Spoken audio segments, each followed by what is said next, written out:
Hello everyone and welcome to Edutab. दोस्तों, आप देख रहे हैं हमारी JAIIB की फ्री यूट्यूब सीरीज, जहां पर हम AFM यानी अकाउंटिंग एंड फाइनेंशियल मैनेजमेंट के कंपोनेंट्स आपके साथ कवर कर रहे हैं। और इस कंपोनेंट के सारे इंपॉर्टेंट टॉपिक्स एक एक करके आपके साथ इन शॉर्ट वीडियोस के अंदर हम लोग डिस्कस करेंगे। और आज हम लोग बात करने जा रहे हैं about the chapter number 4 of the module A, जहां पर बैंक रिकंसिलिएशन स्टेटमेंट इस कंसेप्ट को हम लोग समझेंगे। राइट। सबसे पहले दोस्तों, बैंक रिकंसिलिएशन स्टेटमेंट क्या होती है उसको समझने से पहले जरूरी है समझना about the concept of passbook and cash book. Already हमने प्रीवियस वीडियो के अंदर कैश बुक क्या है इसको ऑलरेडी समझ लिया है। कैश बुक क्या होता है? This is basically a record जो हम अपने लेवल पे अपने अकाउंटेंट के द्वारा मेंटेन करते हैं। और इस रिकॉर्ड के अंदर हमारे पास जितना भी कैश है, चाहे वो हमारे पास फिजिकल कैश हो या वो कैश हमारे बैंक अकाउंट के अंदर हो, उसका हम पूरा रिकॉर्ड रखते हैं। जो हमारे पास कैश की पेमेंट आती है उसको हम डेबिट के अंदर रिकॉर्ड करते हैं, और जो कैश की पेमेंट हम लोग करते हैं यानी कि जो आउटगोइंग कैश होता है उसको हम क्रेडिट में रिकॉर्ड करते हैं। तो और जितना बैलेंस हमें बचता है यानी कि डेबिट में बैलेंस बचा है यानी कि हमारे पास कैश का बैलेंस है, और अगर क्रेडिट में बैलेंस बचा है इसका मतलब कुछ जो बैलेंस है वो हमें दूसरों को देना है, तो ये हमारी कैश बुक के अंदर सारी चीजें रिकॉर्ड होती हैं। सेकंड थिंग जो है वो है पासबुक। पासबुक बहुत सिंपली आपको पता है कि आपका जो बैंक अकाउंट है उसकी स्टेटमेंट को हम लोग पासबुक कहते हैं। Every bank it opens a ledger account in the name of the account holder. तो अगर आप बैंक में जाकर के अकाउंट खुलवाएंगे तो आपके नाम से एक लेजर अकाउंट बैंक के अंदर ओपन हो जाएगा। जो भी मनी आप डिपॉजिट करते हो बैंक अकाउंट के अंदर, बैंक पासबुक में वो मनी क्रेडिट कर दी जाती है। So all the deposits they are credited to the ledger, क्योंकि आप समझ रहे हैं कि बैंक को जो आपने मनी डिपॉजिट किया है फॉर द बैंक, एक तरीके से आपसे उधार लिया गया है बैंक के द्वारा, आपसे क्रेडिट लिया गया है। तो जो भी मनी आप बैंक को देते हैं वो बैंक की पासबुक में क्रेडिट तौर पे दिखाई जाती है, और जो भी विथड्रॉवल आप करते हैं, जो भी बैंक से आप पैसा निकालते हैं, वो आपको डेबिट के तौर पे दिखाया जाता है।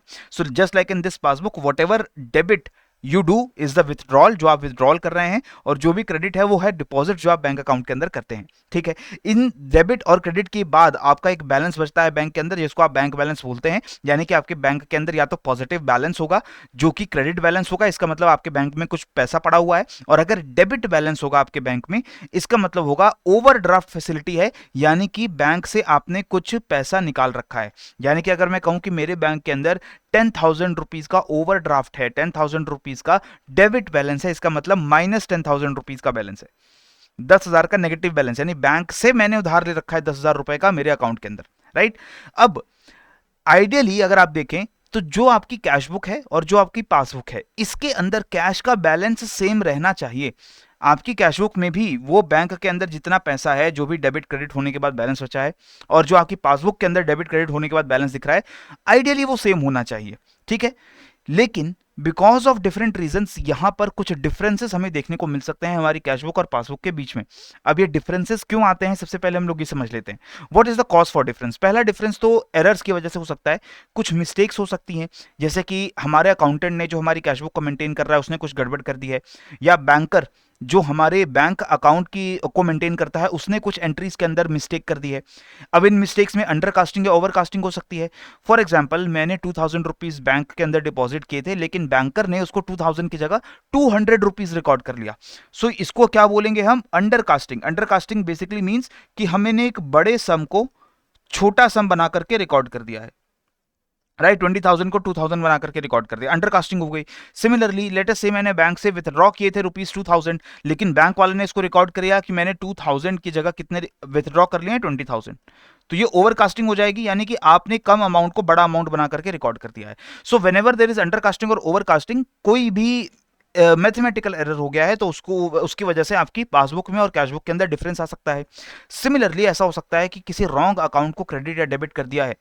आपने एक चेक पेमेंट किया था, लेट अस से टू राम, और राम को आपने चेक पेमेंट की थी 10,000 रुपीज की, लेकिन बैंक के अंदर वो जो चेक है वो राम को जाने के बजाय किसको चला गया? श्याम को चला गया, और बैंक में दिखा दिया गया कि गलत अकाउंट को आपने 10,000 रुपीज ट्रांसफर कर दिए। तो इस तरीके की जो एंट्रीज में गड़बड़ हो जाती है वो भी आपके एरर्स का कॉज बन सकते हैं between your passbook and your cashbook. अब ये एरर्स आपको सिंपल याद रखने कि इन एरर्स को आइडेंटिफाई करना थोड़ा आसान होता है और उनको रेक्टिफाई करना भी आसान हो जाता है। और इसके बाद जो दूसरी दो टाइप की गलत एंट्रीज होने का रीजन होता है, वो पहला होता है there are some entries which do not require any change in the cash book. यानी कि जो आपकी कैश बुक में जो भी एंट्रीज हो रखी हैं और जो पासबुक के अंदर एंट्रीज हो रखी हैं उनमें कुछ डिफरेंस तो है, लेकिन ये जो डिफरेंस है वो टाइम के साथ ऑटोमेटिकली एडजस्ट हो जाएगा। इनकी हम बात करते हैं अभी। दूसरी वो एंट्रीज होती हैं which require change in the cash book. ऐसी कुछ एंट्रीज आपके पासबुक के अंदर हैं which are missing in your cash book. आपकी कैश बुक में वो एंट्रीज नहीं है, लेकिन आपको वो एंट्रीज अपनी कैश बुक में ऐड करनी पड़ेंगी। फॉर एग्जाम्पल देख लेते हैं, the entries which do not require change in the cash book. इनको हम टाइम बेस्ड डिफरेंसेस भी कह सकते हैं। ये डिफरेंसेस टाइम के साथ ऑटोमेटिकली एडजस्ट हो जाते हैं। फॉर एग्जाम्पल इसकी दो तरीके की एंट्रीज होंगी। Let us say you have issued a cheque to a customer but this cheque has not been yet presented for payment. मैंने राम के नाम पर एक चेक इशू कर दिया ऑफ 10,000 रुपीज और मैंने कैश बुक के अंदर उसको रिकॉर्ड कर दिया। तो कैश बुक में मैंने दिखाया माई cash is credited by 10,000 rupees. क्यों? क्योंकि वो कैश किसको चला गया? राम को चला गया। मेरे पास 10,000 कैश कम हो गया है। और यहीं पर ये कैश, ये जो चेक है राम को मैंने दे दिया था, लेकिन राम ने अभी तक इसको पेमेंट के लिए प्रेजेंट नहीं किया है, कैश नहीं करवाया है। यानी कि मेरे बैंक बैलेंस में अभी भी 10,000 रुपीज जो है वो पड़े हुए हैं, और मैंने मान लिया था अपनी कैश बुक में कि वो 10,000 रुपीज ऑलरेडी डिडक्ट हो चुके हैं। तो अगर मैं अब अपनी बैंक की पासबुक निकलवाऊंगा तो मुझे लगेगा कि बैंक पासबुक में 10,000 रुपीज एक्स्ट्रा पड़े हैं, राइट? हालांकि 10,000 रुपीज बाद में डिडक्ट हो जाएंगे। These 10,000 rupees will get deducted whenever Ram presents a cheque for the payment. तो जब भी चेक को प्रेजेंट कर दिया जाएगा, ऑटोमेटिकली ये जो डिफरेंस अराइज हुआ था ये रिकंसाइल हो जाएगा, ये ऑटोमेटिकली जो है डिफरेंसेस खत्म हो जाएंगे। लेकिन फॉर द टाइम बिंग हमें आइडेंटिफाई करने के लिए कि डिफरेंसेस क्यों अराइज हुए, हमें पता चला कि एक डिफरेंस ये था कि चेक तो हमने दे दिया था, लेकिन अभी तक उसे इनकैश नहीं किया गया है, उसकी पेमेंट एक्चुअल में हुई नहीं है। दूसरा तरीका क्या हो सकता है कि मैंने किसी से चेक रिसीव किया और मैंने उस चेक को अभी तक बैंक अकाउंट के अंदर कलेक्ट नहीं किया है, तो उसकी वजह से भी डिफरेंस राइज होते हैं। सेम इसको सिनेरियो ले, राम से मैंने चेक लिया है 10,000 रुपीज का, I have got the cheque, so now I will record in my cash book that yes I have got the money for 10,000 rupees. Ram से मुझे 10,000 रुपए लेने थे, वो मैंने ले लिए, तो मैं बैंक कैश बुक में अपनी दिखा दूंगा, कैश बुक के अंदर दैट आई हैव डेबिटेड 10,000, मेरे पास 10,000 कैश आ चुका है। लेकिन ये जो चेक है अभी तक मैंने बैंक में नहीं दिया है, या मैंने बैंक में भी दे दिया था, बैंक वालों ने अभी तक इसको कलेक्ट नहीं किया है। बैंक वालों ने अभी तक ये जो राम के अकाउंट से 10,000 रुपए कलेक्ट नहीं किए हैं, कुछ डिले हो गया है, तो बैंक के अंदर मुझे अभी 10,000 रुपए कम दिखाई देंगे, क्योंकि मैं तो मानकर चल रहा हूं कि I have receive 10,000 rupees, I have debited my cash book, and in bank account वो 10,000 रुपीज अभी रिफ्लेक्ट नहीं कर रहे हैं। तो इसकी वजह से भी ये आपको डिफरेंसेस देखने को मिलेंगे। Now again after some time this cheque will automatically भी कलेक्टेड, ये कलेक्ट कर लेगा बैंक कभी ना कभी, तो ये जो दोनों डिफरेंसेस हैं ये दोबारा से रिकंसाइल हो जाएंगे। तो ये जो एंट्रीज होती हैं इसमें कैश बुक में हमें कोई चेंज करने की जरूरत नहीं पड़ती, हमने कोई गलती नहीं की है, बस टाइम का डिफरेंस है जिसकी वजह से हमारी कैश बुक और पासबुक में डिफरेंस आ गया है। तो आपको याद रखना है, whenever cheques are presented but are not yet collected for the payment, or when the checks are issued but are not yet presented for the payment, तो ये दोनों टाइम के एरर्स होते हैं, टाइम के साथ सही हो जाते हैं। दूसरे कुछ डिफरेंसेस आते हैं because of things which we do not know about, जिनके बारे में हमें जानकारी नहीं है। लेट अस से बैंक हमारे सेविंग अकाउंट से, हमारे अकाउंट के अंदर से कुछ चार्जेस डिडक्ट कर सकता है। ये चार्जेस होते हैं जैसे कि एसएमएस के चार्ज लगते हैं, कोई सर्विस चार्ज लगता है, कोई बैंक ने जीएसटी काट लिया आपके अकाउंट से, ऑटोमेटिकली कुछ डिडक्शन कर ली है जिसके बारे में आपको पता नहीं था, तो वो आपको कैश बुक के अंदर उसकी एंट्री डालनी पड़ेगी, क्योंकि आपने कैश बुक के अंदर उसको रिकॉर्ड नहीं किया था। सिमिलरली आपके बैंक अकाउंट में आपको, अगर आपने सेविंग की हुई है तो आपको इंटरेस्ट मिलता है, और ये इंटरेस्ट के बारे में कितना इंटरेस्ट मिलेगा वो बैंक डिसाइड करके आपको इंटरेस्ट देता है। और ये जब आपको पासबुक आती है तब आप देखते हैं कि how much interest has been credited to your account, उसके बाद आप उस इंटरेस्ट को अपने खुद की कैशबुक के अंदर एंटर करते हो, राइट? तो ये इंटरेस्ट चाहे आपने बैंक में डिपॉजिट किया है और बैंक से रिसीव हुआ, या आपने बैंक से ओवरड्राफ्ट लिया हुआ था तो बैंक ने आपको इंटरेस्ट चार्ज किया, तो ये दोनों चीजें भी आपको अपनी कैशबुक के अंदर एंट्री करनी पड़ेगी। सिमिलरली अगर आपने कोई स्टैंडिंग इंस्ट्रक्शन बैंक को दे रखा है कि आफ्टर दिस टाइम ये अमाउंट मेरे बैंक के सेविंग्स अकाउंट से डिडक्ट करके पे कर दीजिएगा या किसी दूसरे अकाउंट से कलेक्ट कर लीजिएगा, तो उसके बारे में भी आपको तब पता लगता है जब आपके पास पासबुक आती है। लेट अस से मैंने बैंक को मैंडेट दे रखा है that on 1st of every month automatically मेरी म्यूचुअल फंड की एसआईपी को आप मेरे बैंक अकाउंट से 1,000 रुपीज डिडक्ट कर लो। तो ये 1,000 रुपीज डिडक्ट हो रहे हैं या नहीं हो रहे हैं, ये तो मुझे तभी पता चलेगा जब मेरे पास बैंक की पासबुक आएगी, बिकॉज ऑटोमेटिकली कैशबुक में मुझे एंट्री करने का अभी मुझे कोई इन्फॉर्मेशन नहीं है। सिमिलरली कोई पेमेंट डायरेक्टली मेरे बैंक अकाउंट में कर दी जाए जिसकी जानकारी मुझे नहीं है, किसी पर्सन ने मेरे बैंक अकाउंट में ऑटोमेटिकली 1,000 रुपीज पे कर दिए हैं, बट उसने मुझे इन्फॉर्म नहीं किया या करना भूल गया और मैंने कैशबुक के अंदर उसकी एंट्री नहीं की, तो मेरी कैशबुक के अंदर मुझे अभी भी लगेगा कि मेरे पास ₹1000 की कमी है और बैंक में मुझे लगेगा कि ₹1000 एक्स्ट्रा पड़े हुए हैं, तो ये डायरेक्ट पेमेंट करने पर भी मुझे अपने कैशबुक के अंदर ये एंट्री करनी पड़ेगी, राइट। इसके बाद डिसऑनर ऑफ चेक्स हो जाते हैं। जैसे मैंने कोई चेक लिया है राम से और वो चेक मैंने अपने बैंक के अंदर डाल दिया और मैं मानकर चल रहा हूं कि जो चेक था वो इनकैश हो जाएगा और चेक का अमाउंट मुझे मिल जाएगा, लेकिन वो चेक जो है डिसऑनर हो गया, और वो डिसऑनर हो गया इसका मतलब है कि मुझे वो अमाउंट नहीं मिला। सो अगेन ये इन्फॉर्मेशन मुझे तब पता चलेगी when I will receive the passbook. So all these differences are there because इन डिफरेंसेस को आप टाइम के साथ सही नहीं कर सकते, इन डिफरेंसेस को आपको अपनी कैशबुक के अंदर अकाउंट फॉर करना पड़ेगा, राइट। And this all these differences they are accounted for in the cashbook by making some rectification entry. अब यहां पर एक क्वेश्चन सॉल्व करते हैं। Let us say a direct deposit by a customer in the bank with no overdraft facility। अगर किसी customer ने direct मेरे बैंक अकाउंट में पैसे जमा कर दिए हैं और उसके बारे में मुझे पता नहीं है, so it will show a higher passbook balance than the cash book, it will show a lesser passbook balance than the cash book, it will show no difference या it will show none of the above. 1-2 second video को pause करके इसको answer करने की कोशिश करो कि अगर आपके अकाउंट में किसी ने डायरेक्ट पैसे जमा कर दिए हैं और आपको उसके बारे में पता नहीं है, तो आपकी पासबुक के अंदर ज्यादा बैलेंस होगा या कैशबुक के अंदर? ऑटोमेटिकली आपकी पासबुक में ज्यादा बैलेंस दिखाई देगा, बिकॉज पासबुक में बैलेंस आपके बैंक अकाउंट का है और बैंक अकाउंट में कुछ पैसा जमा हो गया है, बैलेंस बढ़ गया है और आपको उसकी जानकारी नहीं थी, आपने उसे कैशबुक में रिकॉर्ड नहीं किया था। So that means your passbook balance will be higher than the cashbook balance. तो ये तो डिफरेंसेस हो गए हमारी बैंक की पासबुक में and in our account cashbook. लेकिन अब हमें देखना है कि बैंक रिकंसिलिएशन स्टेटमेंट हमें क्यों बनानी पड़ती है। हम बैंक रिकंसिलिएशन स्टेटमेंट पीरियोडिकली बनाते हैं, let us say after every month और after every quarter, in order to make sure कि हमारी कैशबुक के अंदर जो भी एंट्रीज हम बैंक के नाम से कर रहे हैं, बैंक में कुछ डिपॉजिट हुआ, विथड्रॉ हुआ, और वही एंट्रीज हमारे बैंक के अंदर हैं या नहीं है। सो हम मैच करते हैं हमारी पासबुक और कैशबुक को टू आइडेंटिफाई कि कोई एरर क्लरिकल तो नहीं हो गया है, या कोई ऐसा चार्ज तो नहीं लगा है जिसकी जानकारी हमें नहीं थी, या कोई ऐसा डिपॉजिट तो नहीं हुआ है जिसके बारे में हमें पता नहीं था। In order to do that we do the bank reconciliation. What are the steps to do this? First of all, bank reconciliation can be done in 2 ways। पहला तरीका है कि आप कैशबुक के बैलेंस से स्टार्ट करिए। आपके पास जो कैशबुक है उसका बैलेंस आपको पता है, आपने वहां से स्टार्ट किया, इस बैलेंस में कोई भी क्लरिकल एरर है उसको पहले रेक्टिफाई करो। उसके बाद इसमें कोई भी ऐसी एंट्रीज जो बैंक की पासबुक के अंदर क्रेडिट शो किया गया है, यानी बैंक में डिपॉजिट शो किया गया है लेकिन आपको पता नहीं है, तो उसको अपनी कैशबुक में ऐड करो। क्योंकि बैंक में कुछ मनी ऐड हुई, वो आपकी कैशबुक में ऐड नहीं हुई थी, so now you will have to add it in your cashbook. So you add all the credit entries in the passbook which are not in the cashbook. Similarly, you will subtract all the debit entries which are shown in the passbook but not in the cash book। यानी कि bank से कुछ debit entry हुई। Bank में debit entry का मतलब क्या होता है? विथड्रॉल। बैंक से कुछ विथड्रॉ हुआ है, बैंक ने कुछ चार्ज लगाया आपके ऊपर, बैंक ने आपसे कुछ इंटरेस्ट वसूल कर लिया है, बैंक ने आपके द्वारा कोई चेक था, उस चेक को इनकैश कर दिया है। तो ये सारी जो डेबिट एंट्रीज हैं, इसको अगर आप पासबुक में देख रहे हो और कैशबुक में वो प्रेजेंट नहीं है, तो उसे कैशबुक के अंदर से सब्ट्रैक्ट करना पड़ेगा, राइट। तो याद रखेंगे, ऐड करते हैं सारी credit entries of passbook and subtract करते हैं all the debit entries of the passbook, and finally you will reach the adjusted cashbook balance. अब जो कैशबुक का बैलेंस में से ये एडिशन और सब्ट्रैक्शन करने के बाद जो बैलेंस आया वो हमारा होगा adjusted cashbook balance. Next way is then we start from passbook balance. Passbook में जो बैलेंस है वहां से स्टार्ट करेंगे।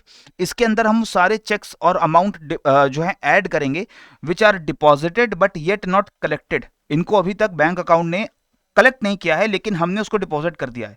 तो हमने डिपॉजिट कर दिया, इसका मतलब हमारी कैशबुक के अंदर उसका बैलेंस मौजूद है लेकिन पासबुक में मौजूद नहीं है, तो पासबुक में उसको ऐड कर देंगे। इसके बाद subtract all the checks which are issued but not yet presented for payment।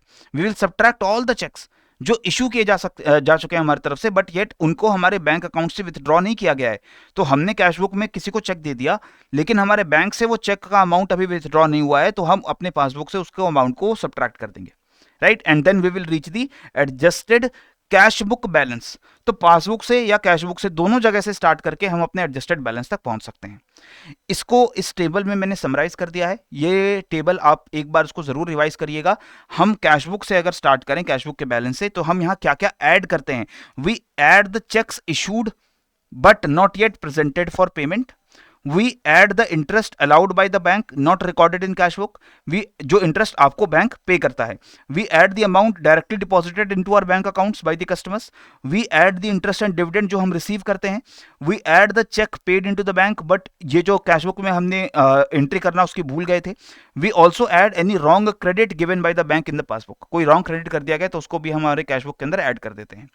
इसके अलावा सब्ट्रैक्ट क्या होता है, माइनस क्या होता है, all the cheques which have been paid into the bank for collection but yet not credited by the bank, हमने वो जो चेक्स हैं वो पे तो कर दिए हैं लेकिन बैंक ने अभी तक उनको क्रेडिट नहीं किया है, तो वो भी हमारे कैश बुक के अंदर से माइनस हो जाएंगे।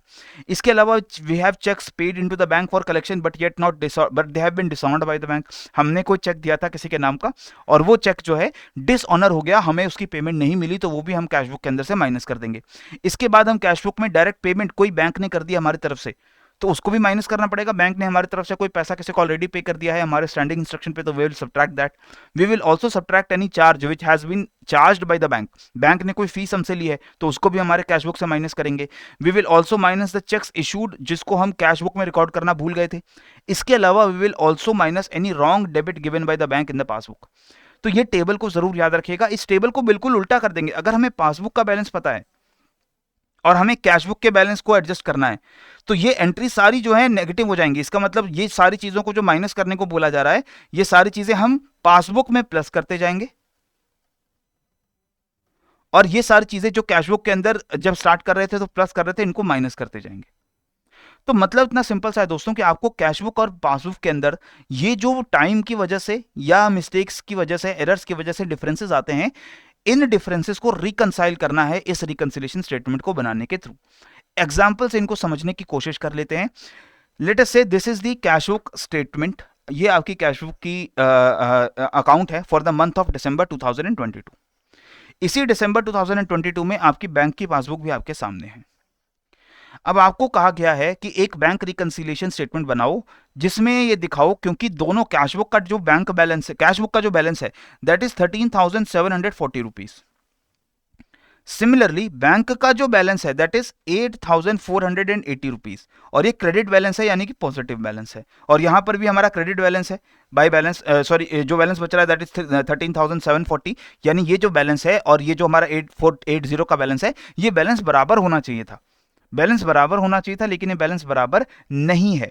इसको बराबर क्यों नहीं है? क्योंकि इसके अंदर कुछ एरर्स हैं। वो एरर्स पहले हमें आइडेंटिफाई करने पड़ेंगे। वो एरर्स कैसे आइडेंटिफाई होंगे? हम लोगों को यहां पर ये देखना पड़ेगा कि जो भी हमने कैश बुक के अंदर डेबिट किया है वो सारे अमाउंट पासबुक के अंदर डिपॉजिट में जाने चाहिए थे। जो भी अमाउंट मैंने यहां पर क्रेडिट किया है वो अमाउंट यहां पर विथड्रॉवल में हमें दिखने चाहिए थे, लेकिन कुछ डिफरेंसेस हैं क्या, उसको आइडेंटिफाई करते हैं। लेट अस से 1 दिसंबर को ओपनिंग बैलेंस मेरा 12,500 का था, 12,500 रुपीज, और यहां भी दिख रहा है कि 12,500 रुपीज का मेरा ओपनिंग बैलेंस है, तो ये ओपनिंग बैलेंस तो सही रिफ्लेक्ट हो रहा है।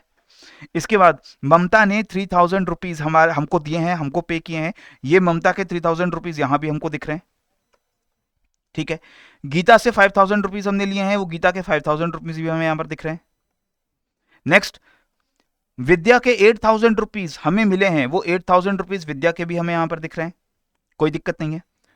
शीला के 10,500 रुपीज हमें मिलने चाहिए थे, बट वो 10,500 rupees I am not able to see here, तो ये शीला की जो पेमेंट है ये पेमेंट मेरे बैंक अकाउंट में रिफ्लेक्ट नहीं हो रही है, लेकिन मैंने कैशबुक में इसको रिकॉर्ड कर लिया है।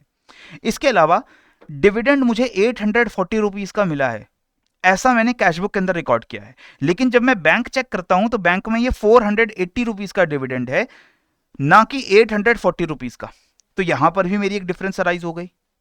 अब ये जो डिफरेंस है ये तो क्लरिकल एरर है, 840 को मैंने 480 की तरह रिकॉर्ड किया है या 480 को 840 की तरह रिकॉर्ड किया है, ठीक है जी। इसके बाद जितनी भी पेमेंट मैंने की है वो पेमेंट यहां देख लेते हैं। गोयल जी को मैंने पेमेंट किया 3,000 रुपीज की, 3,000 की पेमेंट यहां पर दिख रही है। पीटर को मैंने 4,000 रुपीज की पेमेंट की है, वो पेमेंट यहां पर विथड्रॉल में दिख रही है। जॉर्ज को 2,000 रुपीज की मैंने पेमेंट की है, वो पेमेंट मुझे यहां पर विजिबल नहीं है, तो इसका मतलब जॉर्ज का जो पेमेंट है वो मेरे बैंक अकाउंट में रिफ्लेक्ट नहीं हुआ। जोशी को 8,000 रुपीज की पेमेंट की है, वो 8,000 रुपीज की पेमेंट यहां पर विथड्रॉ में दिख रही है।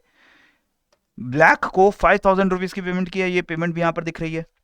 इसके बाद व्हाइट को 100 रुपीज का पेमेंट किया है, वो 100 रुपीज का पेमेंट यहां पर विजिबल नहीं है। एंड सिमिलरली मदन लाल को 4000 रुपीज का पेमेंट किया है, ये पेमेंट भी यहां पर विजिबल नहीं है। ठीक है, इसके अलावा हम क्या देख रहे हैं कि एक LIC का प्रीमियम मुझे मिला है, ये LIC का प्रीमियम है 500 रुपीज का, इसको मैंने कैश बुक के अंदर रिकॉर्ड नहीं किया है। तो अब एक एडजस्टेड बैलेंस हमें बनाने की जरूरत पड़ेगी, वो कैसे होगा देखते हैं। सबसे पहले let us start from the bank statement. Bank statement में मेरा बैलेंस था 8480 रुपीज का। ठीक है, इस बैलेंस को एडजस्ट करें अगर हम, तो इस बैलेंस के अंदर हमें वो सारी चीजें ऐड करनी पड़ेंगी जो कैश बुक में मौजूद हैं लेकिन बैंक के अंदर मौजूद नहीं है। तो कौन सी ऐसी एंट्रीज होंगी? These entries will be cheques which have been deposited but not yet credited, यानी कि मैंने ऑलरेडी देख लिया है कि मुझे 10,500 की पेमेंट मिली है और ये पेमेंट यहां पर डिपॉजिट के अंदर दिख नहीं रही है, तो ये 10,500 इस बैंक बैलेंस में ऐड करना पड़ेगा। ऐड कर दिया।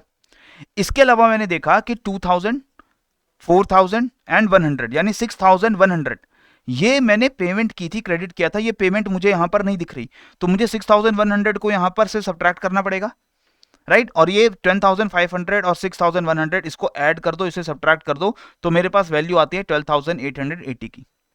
ठीक है, ये मेरा एडजस्टेड बैंक बैलेंस है।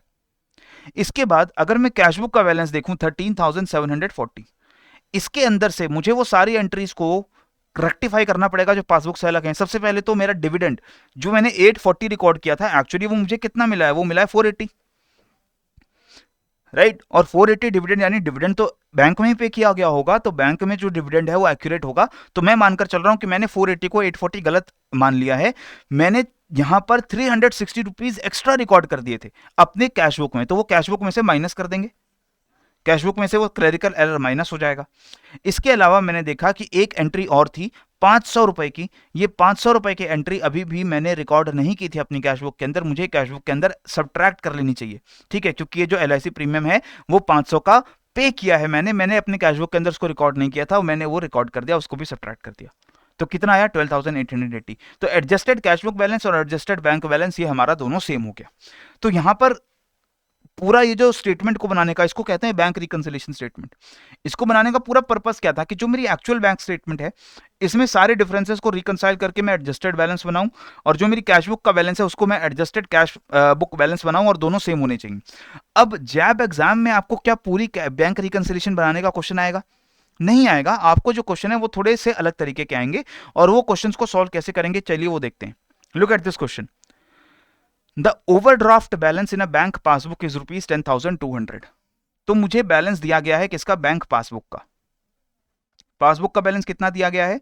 10,200 रुपीज। लेकिन ध्यान रखिए ये ओवरड्राफ्ट बैलेंस है, यानी कि नेगेटिव बैलेंस है, नेगेटिव बैलेंस है ये, माइनस 10,200। हम लोन में चल रहे हैं हमारे अकाउंट के अंदर। Now the firm has issued a cheque of rupees 4,800 which has not yet been presented so far for payment. मैंने एक चेक इशू किया था पर वो चेक मुझे अभी तक पेमेंट के लिए मिला नहीं है, यानी कि मैंने वो चेक इशू कर दिया 4,800 का, लेकिन अभी तक उसकी पेमेंट नहीं की गई है। ठीक है, और मैंने तो अपनी कैश बुक के अंदर रिकॉर्ड कर दिया है। कैश बुक के अंदर मैंने क्या रिकॉर्ड कर दिया है कि मैंने वो पेमेंट कर दी है, लेकिन पासबुक के अंदर से वो पेमेंट हुई नहीं है। तो अगर मैं बैंक का अपनी कैश बुक का बैलेंस निकालना चाहूं तो बैंक का हमारी कैश बुक का बैलेंस कितना आएगा? वो आएगा cash book balance find out करने के लिए जब भी हम पासबुक से कैश बुक के लिए चलते हैं, मैंने वहां पर आपको बताया है we subtract the cheques which have not yet been presented for payment. यहां पर देखिए हम लोग चल रहे हैं पासबुक से लेकर के कैश बुक, पासबुक से जब कैश बुक के लिए जाएंगे and the cheques which have not been yet presented for payment, इसको मैंने क्या बोला था कि ऐड करना होगा। अगर मैं पासबुक से कैश बुक की तरफ जा रहा हूं तो ये सब्ट्रैक्ट होगा, राइट। और ये अगर सब्ट्रैक्ट होगा तो इसको मैं यहां पर माइनस 4,800 कर दूंगा, और ये कितना आएगा? Minus 16,000, sorry minus 15,000, minus 15,000, minus 15,000 is the answer है, that is option number A, minus 15,000, right. तो इस तरीके से आपका यहां पर आंसर निकल कर आ रहा है। आपको ये समझना पड़ेगा कि जब भी हमें जैव के एग्जाम के अंदर क्वेश्चन आएगा तो या तो 0.5 मार्क्स का होगा या तो 1 मार्क का क्वेश्चन होगा, और इसके अंदर आपको बैलेंस पासबुक का या कैश बुक का दे दिया जाएगा। और आपको अगर पासबुक का बैलेंस दिया है तो आपको कैश बुक का बैलेंस फाइंड आउट करना है, और कैश बुक का बैलेंस दिया है तो पासबुक का बैलेंस फाइंड आउट करना है, और उसमें क्या चीज प्लस या माइनस होगी वो उसी टेबल से हमें पता चलती है। इस तरीके से ये क्वेश्चन सॉल्व करके मुझे आंसर दो। The bank overdraft is ₹12,000 as per passbook में 12,000 रुपए का ओवरड्राफ्ट बैलेंस है, and the company has issued a cheque of ₹4,000 which has not yet been presented for payment. What is the balance as per cash book? यानी कि हमने एक 4,000 का check issue कर दिया है, लेकिन अभी तक उसका विथड्रॉवल बैंक से नहीं हुआ है, बैंक से उसकी पेमेंट नहीं हुई है, तो हमारी कैश बुक में कितना बैलेंस हमें शो कर रहा होगा? इसका आंसर मुझे चैट बॉक्स के अंदर आप लोग जरूर दीजिए, कमेंट सेक्शन के अंदर जरूर दीजिए, सो दैट आई नो कि ये कॉन्सेप्ट जो है आपको क्लियर हुआ है या नहीं, राइट?